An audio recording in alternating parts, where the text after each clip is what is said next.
Vijojmë me operacionin për vendosjen e ligjshmërisë mbi territor, si pjesë e një procesi të gjerë që po zbatohet në të gjithë vendin. Kontrollet kanë treguar se abuzimet me territorin nuk janë vetëm çështje individësh që ndërtojnë pa leje, por shpesh lidhen edhe me mospërmbushje të detyrës nga ana e punojësve publik. Askush nuk do të mbrohet nga pozicioni që mban kur bëhet fjalë për zbatimin e ligjit. Prandaj masat po shtrihen në çdo nivel përgjegjësie.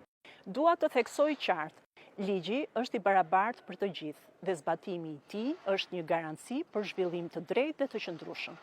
Në këtë proces, ndërtuesit duhet të jenë të parët që tregojnë kujdes.